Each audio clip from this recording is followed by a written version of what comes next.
अच्छा, आज एक त्योहार है, पता है कौन सा? क्या? लोहड़ी की भी तैयारियां हो रही हैं। लोहड़ी है तो आप सबको लोहड़ी की और मकर संक्रांति की बहुत बहुत शुभकामनाएं। आप सबके जीवन में भगवान की कृपा बनी रहे। आज मकर संक्रांति से सूर्य मकर राशि में प्रवेश कर जाते हैं।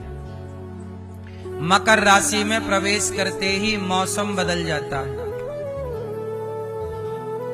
मौसम बदल जाता है और देखो मौसम बदल गया। सर्दी अब धीरे धीरे टाटा। तो सर्दी बहन इस बार अब यहां से विदाई लेंगी। और इस मकर संक्रांति में लोग लड्डू किसके खाते हैं? तिल के। क्यों बताओ? तिल के लड्डू क्यों खाते? चश्मा वाली मैया बताएंगी, पीली मैया।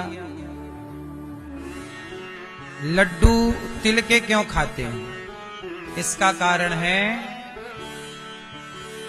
कि हमारे पूर्वज कितने वैज्ञानिक थे, वैज्ञानिक सोच वाले।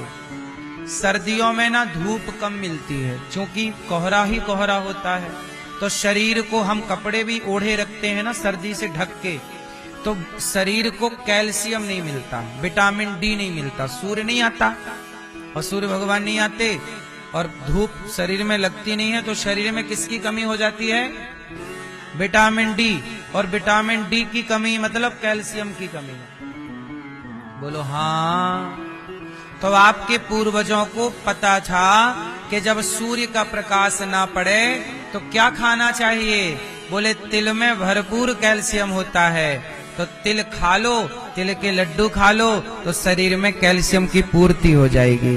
इसलिए कैल्शियम की पूर्ति के लिए दवाई ना खाना पड़े, तो लड्डू की परंपरा बन गई। और आज भी वो परंपरा, कितनी वैज्ञानिक परंपरा। त्योहार भी हमारे साइंटिफिक हैं। बोलो हाँ।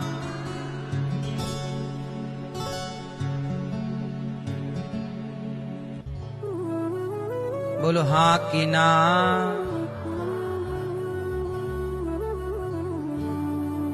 इसलिए कौन से लड्डू? तिल के लड्डू।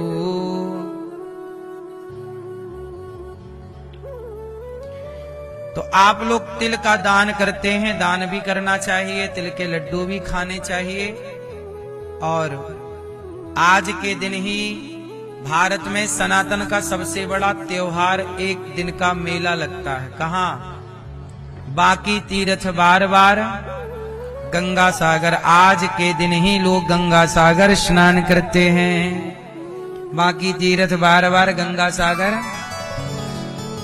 गंगा सागर में कपिल देव जी रहते हैं। आज के दिन ही गंगा, आपको पता है साल भर पानी रहता है समुद्र का, लेकिन आज के दिन ही वहां पर एक दिन के लिए समुद्र खाली हो जाता है उस जगह पर। मतलब वहां से पानी हट जाता है जहां मेला लगता है। 365 दिन में केवल एक दिन के लिए, आज के दिन, अर्थात मकर संक्रांति के दिन। अब देखो कितना बड़ा विज्ञान है। एक्चुअली ये कथा इस तरह से है कि अभी मैं आपको सुनाऊंगा भगवान कपिल देव जी का चरित्र। कपिल देव जी अपनी मां को उपदेश करके और कहां गए? गंगा सागर।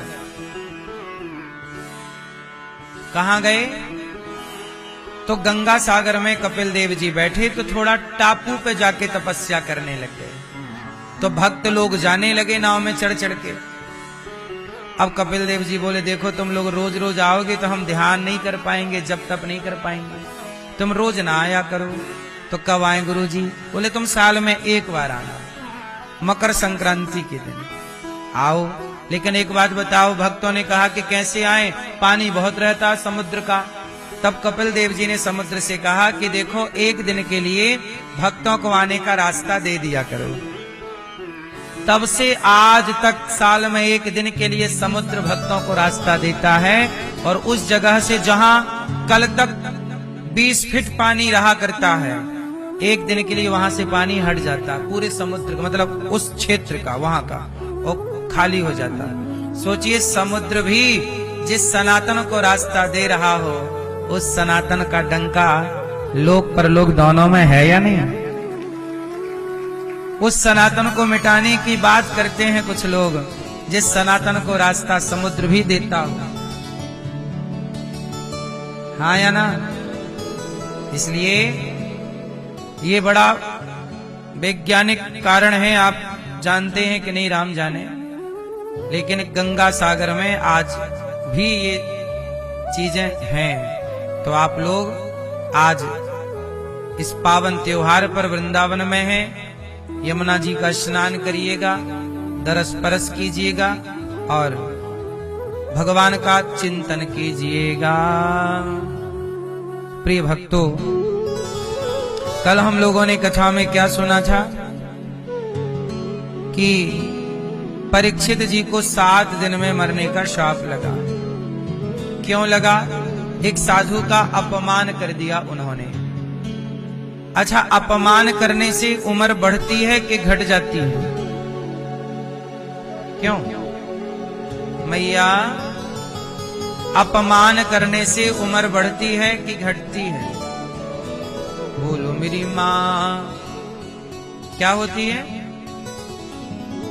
राजा परीक्षित, इनको लगी प्यास, जंगल में गए थे, पानी मिला नहीं, प्यास लगी, एक साधु की कुटिया नजर आई। लगा कुटिया है तो पानी भी होगा, तो कुटिया के पास गए।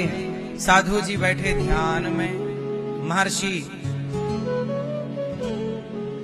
बैठे ध्यान में। समीक जी, राजा परीक्षित जी ने देखा कि साधु बैठे हैं तो पानी मांगा। महात्मा जी पानी पिला दीजिए, बड़ी प्यास लगी है। पर साधु जी तो समाधि में थे, उन्होंने राजा की बात सुनी नहीं। तो राजाओं को थोड़ा अभिमान तो होता है कि देखो मैं बोल रहा हूं और ये सुन भी नहीं रहा है। तो उन्हें अभिमान बस उन्हें लगा कि ये तो मेरी बात सुन नहीं रहे। तो वहां एक मरा हुआ सांप पड़ा था, तो सांप उठा के राजा परीक्षित जी ने संत जी के गले में लपेट दिया और परीक्षित जी चले गए। तो समीक जी के गले में जब सांप लटकाया, तो समीक जी के पुत्र ने जब देखा और सुना कि मेरे पिता के गले में राजा परीक्षित ने सांप लटका दिया, मतलब मेरे पिता का अपमान कर दिया, तो श्रृंगी ऋषि ने हाथ में जल लेकर शाप दे दिया, राजन तुमने राजा होकर संतों का सम्मान करना चाहिए था, पर तुमने संतों का अपमान किया। जाओ हम तुम्हें शाप देते हैं, तुमने पिता के गले में सांप लटकाया है, तो सांप के डसने से ही आज से 7वें दिन तुम्हारी मृत्यु हो जाएगी। इति लंघित मर्यादम तक्षकः सप्तमे हरि। आज से 7वें दिन तक्षक के डसने से तुम्हारी क्या होगी? मृत्यु हो जाएगी।